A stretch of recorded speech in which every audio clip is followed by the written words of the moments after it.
нафароне ки дар Федератсияи Россия шаҳри Москва қарор доранд ва агар аз дарди дандон азият мекашанд, пас ба рақамҳои рӯи экран муроҷиат намоед. Ба ҳама намуд дарди дандон муолиҷа месозанд. Аз номи юристиҷаи муроҷиат кунен, скидкатон мекунанд. Стоматологияи бародарони тоҷик дар шаҳри Москва.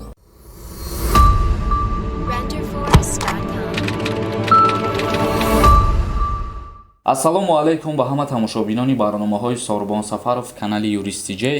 Видеои имрӯзаи мо яке аз видеоҳои муҳимтарин ба ҳама тааллуқ дора, бигемам агар хато намекунем. Оиди нарху навои чипта аз Ҷумҳурии Тоҷикистон ба Федератсияи Россия пас аз 1 апрел баҳри кушода шудани парвозҳо миёни Ҷумҳурии Тоҷикистон ва Федератсияи Россия. Пеш аз шурӯъ кардани мавзӯъ ба шумо хотиррасон мекунем ки мо кинои баъд аз ҷудои қисми сеюмша аллакай дар канал бировардем. Дар омада тамошо кунен ва фикр ақидаи хитона дар комментария баён кунен. Мавзӯи асосӣ оиди нарху навои билет. Салом дӯстон, сарпарасти шабакаи мо ширкати дорувории Даво мебошад. Ширкати Даво ба шумо доруҳои бо сифати баланд аз давлатҳои арабӣ ва Туркия пешниҳод месозад.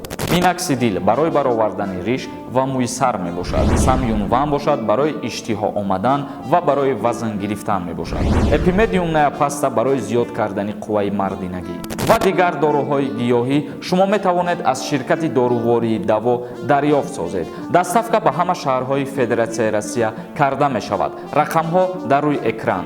Суроғаи ширкати Даво дар шаҳри Москва, кӯчаи Складочная, дом 1, строения 18, падези 8 ва ошёнаи 4 бо ширкати дорувории Даво бошед. Директори агентии авиатсияи граждании Ҷумҳурии Тоҷикистон Икром Субҳонзода дар як ҷаласаи баргузорӣ гуфт: дар пайи таҳлили хароҷоти аслии парвозҳо ба ин натиҷа расидааст, ки арзиши қимати чипта ба ҳар ду тараф набояд аз маҳдудаи $500 амрикоӣ зиёд бошад.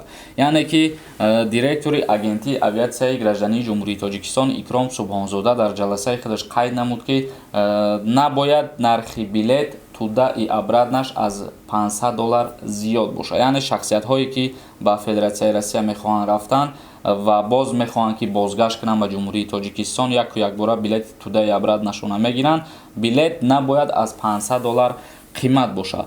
Ва инчунин боз қайд карданд, ки қимати парвоз ба самти Москав набояд аз марзи $250 то $350 убур кунад. Яъне ки шахсиятҳое ки мехоҳанд ба Федератсияи Россия бираванд ва бозгашт билет нагиранд, танҳо аз Ҷумҳурии Тоҷикистон ба Россия рафтан нархи билет бояд аз $250 то $350 дар бар бигирад. Ба сумаи тоҷикӣ агар бигирем 3,5-4 сомон бояд нархи билет аз Ҷумҳурии Тоҷикистон ба Федератсияи Россия шавад. Ва инчунин қайд кардан мумкин аст ки шахсиятҳое мехоҳанд аз Россия ба Ҷумҳурии Тоҷикистон биёянд, нархи билет арзон карда шавад ба миқдори $150 то $200.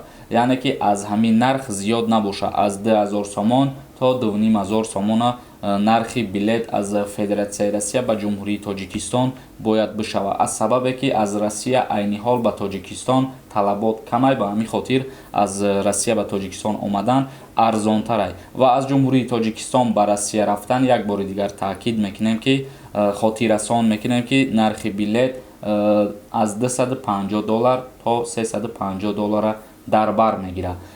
бисёре нафарҳо дар ҳамин бора савол додаги ҳастанд, ки оё нархи билет $500 чи дар инстаграми ма чи дар комментарияҳо нависондагианд. бародарони азиз, ҳамин чиза шумо нодуруст фаҳмиден. $500 дар ҳамун ҳолатае ки шумо билета туда и обратно мегирен, дар ҳамин ҳолат нархи чипта баробар мебошад ба $500 ва дар ҳолате ки шумо танҳо як тараф билет мегирен, аз Тоҷикистон ба Москва, яъне ки ба Россия билет мегирен, $250 то $300 дар бар мегирад. ва инчунин боз директори агентии авиатсияи граждании Ҷумҳурии Тоҷикистон Икром Субҳонзода дар ҷаласаи худаш қайд намуд, ки баробари нигарониҳо аз боло рафтани қимати чипта ва ба дасти савдогарони бозори сиёҳ гузаштани онҳо гуфт: бо дастури ҳукумати Ҷумҳурии Тоҷикистон назорати фурӯши қонунии чиптаҳо аз сӯи мақомотҳои зидди дахл ҷиддан ба роҳ монда мешавад. мо аз мардум Тоҷикистон даъват мекунем, ки дар ҳоли дучор омадан ба мавридҳои аз нархҳои муқарраршуда болотар фурӯхтани чипта ба мақом мақомотҳои дахлдор муроҷиат кунанд ва фақат аз нуқтаҳои расмии фурӯши чиптаҳои ин ду ширкат муроҷиат намоянд.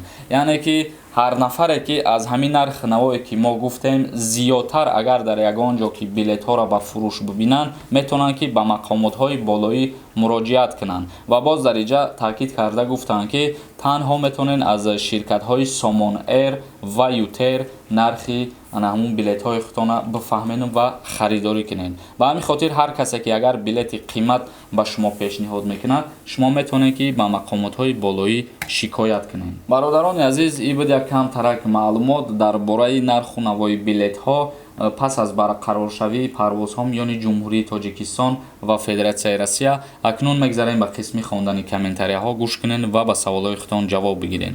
Хайрулло Бобоев нависад: акай Сорубон, мо фақат туро гӯш мекунем. 2 сол боз оилавӣ. Нархи билет чанд сомон? Душанбе Москва. Нархи билет Душанбе Москва мо дар аввали видео оиди ин мавзӯъ аллакай суҳбат кардем бародар. Меликов Фарид нависад: 1 апрел рӯзи дурӯғгувоҳай, бо фиреб нахӯрем. ҳамин комментария бисёри нафаро боз навистанд ки мақсад рӯзи якум да гуфтаем парвозҳо барқарор мешавад. оё ҳамин чиз то куҷо ҳақиқат дорад? бародарони азиз, ҳар касе ки мехоҳад агар бо маълумоти пурратар бигира сайти ҳукуматии Федератсияи Россия РИА Новости бидроен, дар ҳамунҷа аз ҷониби ҳукумати Россия дар ҳамин бора боз маълумот додагӣ ҳастанд. Манучер нависад: салом алейкум, метавонем бо рейсҳои чартерӣ Россия равем? Граница кушода шуд.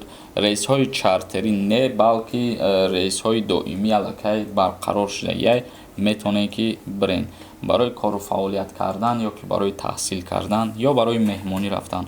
умуман метавонен рафта. Меҳрон нависад: салом алейкум акай Сорубон, нархи ташхис барои беморӣ чанд сум аст? нархи супоридани тест дар ҷумҳурии Тоҷикистон баробар мебошад ба 180 сомон ва шахсиятҳое ки тест меспоранд ПЦР бигирен ва ПЦР ҳамира дар назар дорем ки ё аз бинитон мегиранд ё ки аз забон. аз нуки чиликтон хун ки бигиранд и ба кор намеояд дар вақти сафар кардани шумо. ҳамин чизошам ба назар бигирен дар ҳолате ки шумо тест мегирен. Шералӣ Ҳасратов нависад: саломат бошӣ, билетдоро чӣ хел мераванд?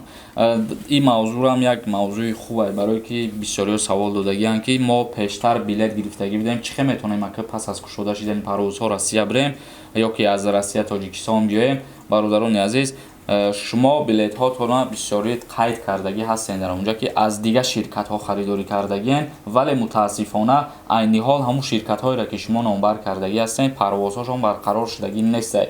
вале агар касе ки ба Somon Air ё ки Ютер харидагӣ бошад, ба ҳамун касоҳои билет харидагитон муроҷиат кунед, мумкин ки ба билетҳои пештаратон омада битонед. ва касое ки аз дигар ширкат харидагӣ ҳастанд мутаассифона ва ягон роҳ надорад. Бобоев нависад: ака салом алейкум, бачаи ма синфи ниҳай 16 сола, идам давернис дар кора ё не ягон совет битен ака. албатта то синни 18 солагира барои аз давлат биромадан ва як ҷои дига сафар кардан давернис лозим аст, яъне ки давернисти падараш лозим мешавад дар ҳолати сафар кардан. Дона Чала нависад: салом акаҷон, ман дар фотиҳаим қариб 9 моҳ мешавад. ман метавонам пеши шавҳаршавандам рам. шавҳаршавандам 8-9 сол шуд, гражданини Ленинграда. метавонам рафта пешакӣ раҳмат.